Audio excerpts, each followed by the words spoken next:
हाय, आपके साथ मैं हूँ Surabhi Sharma. India TV YouTube channel subscribe करिए, बेल आइकन दबाएं। नंदीग्राम के महासंग्राम ने बंगाल का सियासी पारा इतना बढ़ा दिया है कि ममता बनर्जी पर कथित हमले के बाद टीएमसी और बीजेपी आमने सामने आ गए हैं। दोनों ही दलों के नेता चुनाव आयोग पहुंचकर शिकायत कर चुके हैं। टीएमसी ने बीजेपी पर हमले का आरोप लगाया है तो बीजेपी ने कहा है कि ममता के साथ जो हुआ उसकी जांच होनी चाहिए। इस बीच प्रशासन ने भी नंदीग्राम में ममता पर कथित हमले के लिए जांच शुरू कर दी है। थोड़ी देर पहले ही अभिषेक बनर्जी ने अस्पताल में भर्ती ममता से मुलाकात की थी, लेकिन बड़ी बात है कि डीएम हो या फिर एसपी हो, मौके पर पहुंचकर जो प्रशासनिक अधिकारी हैं वो इस मामले की जांच कर रहे हैं और उनसे रिपोर्ट भी मांगी गई है। गवर्नर ने भी इस मामले में रिपोर्ट तलब की है। चुनाव आयोग से मिलने के बाद टीएमसी ने बीजेपी पर बड़े आरोप भी लगाए हैं। टीएमसी सांसद डेरेक ओब्रायन ने कहा है कि ममता बनर्जी पर जो हमला हुआ है वो सोची समझी स्कीम के तहत हुआ है, साजिश है। डेरेक ओब्रायन ने कहा है कि पहले बीजेपी नेता ने पोस्ट किया था, उस पोस्ट में लिखा था कि आप समझ जाएंगे कि शाम 5 बजे क्या होने वाला है और शाम 6 बजे ममता बनर्जी पर हमला होता है।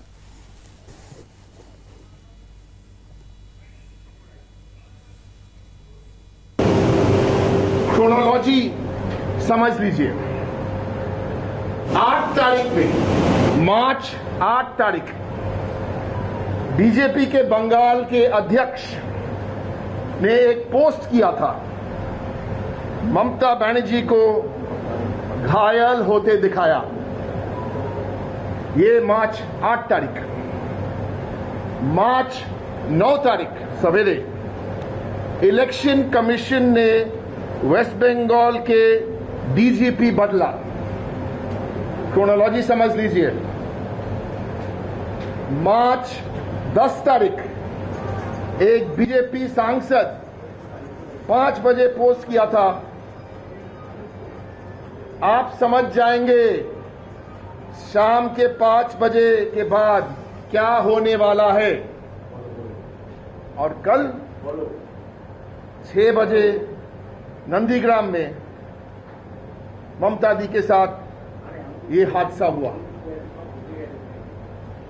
We condemn this kind of behavior. We condemn these incidents. और टीएमसी खुलकर बीजेपी पर आरोप लगा रही है। तो बीजेपी ने टीएमसी के आरोपों को गलत बताया। इलेक्शन कमीशन से मिलने के बाद बीजेपी ने ममता के हमले के दावों पर सवाल उठाया है और कहा है कि पुलिस सुरक्षा के बावजूद ऐसा कैसे हो गया, इसकी जांच होनी चाहिए। घटना में ये देखा गया, मुख्यमंत्री ने खुद ने जो आरोप लगाया कि उनके संग कोई पुलिस नहीं था। पुलिसकर्मी कहाँ गए? उनके चारों तरफ एक सुरक्षा घेरा होता है, वो कहाँ गया? एक नहीं, 3 होता है। 3 घेरा होता है, रिंग 1, 2, 3। वो तीनों रिंग कहाँ गया? और 3 रिंग को भेद करके क्या परिंदा भी आ सकता है? मनुष्य का आना तो बहुत बड़ी चीज है। वो कैसे आया? और वो भी एक नहीं, मुख्यमंत्री के बयान के हिसाब से 4-5 लोग ने आके धक्का मारा उनको।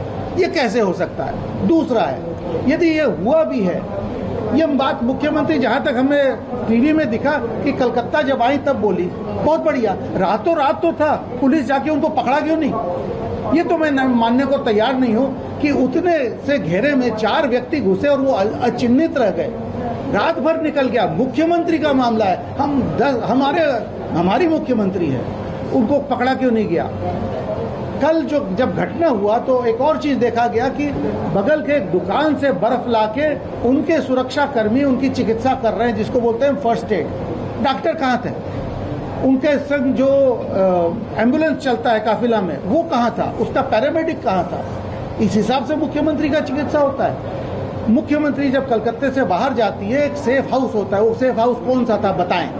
तीसरा, वो जब अस्पताल एक चिन्हित होता है कि यदि कोई अघटन घटे तो प्रथम चिकित्सा के लिए वहां ले जाया जाए, वहां तो नहीं ले जाया गया। मैं तो पहले पूछता हूं कि वो चिन्हित अस्पताल कौन सा था, और फिर ऐसा क्या हुआ था कि आपको इतना रिस्क लेके कलकत्ता आना पड़ा।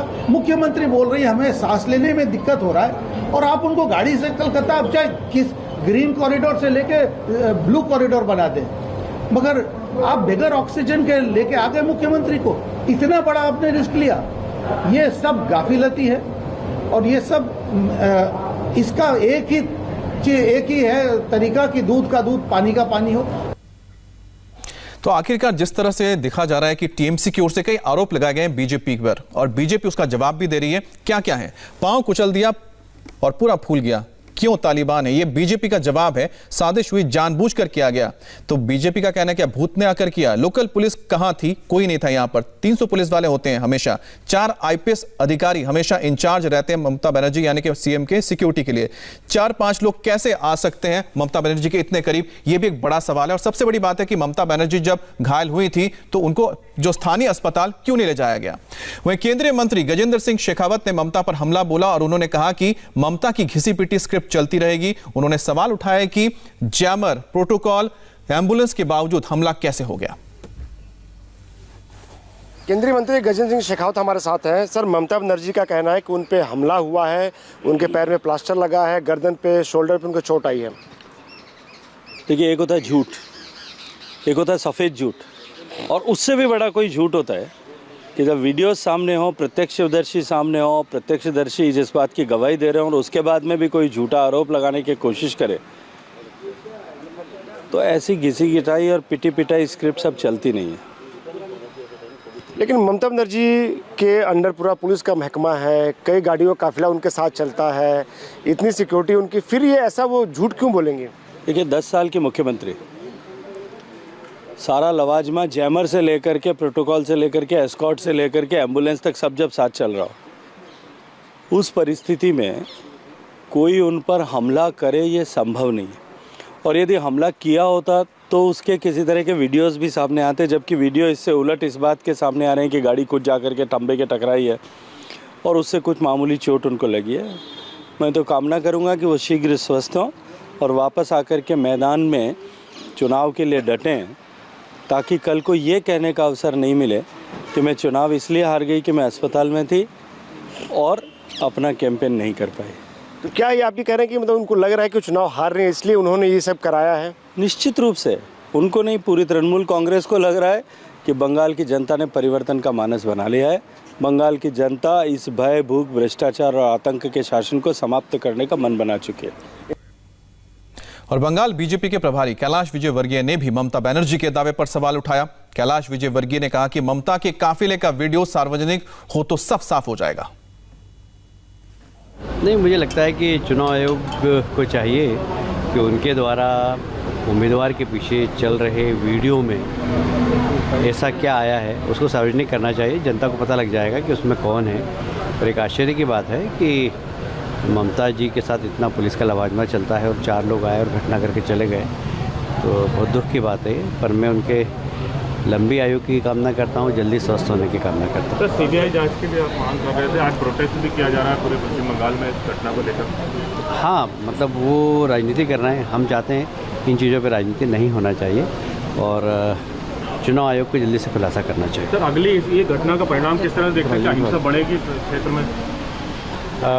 हिंसा तो वहाँ चलती रहती है, पर हमें उम्मीद है कि चुनाव आयोग सेंट्रल फोर्स भेजकर इस प्रकार की अनहोनी नहीं रोकेगा, ऐसा हमें विश्वास है।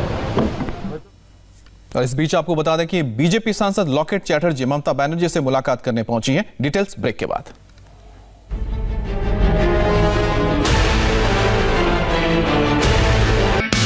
हाय, आई एम सुरभि शर्मा। खबरों से अपडेट रहने के लिए India TV YouTube channel subscribe करिए, साथ में बेल आइकन जरूर दबाएं। जुड़े रहें इंडिया टीवी के साथ।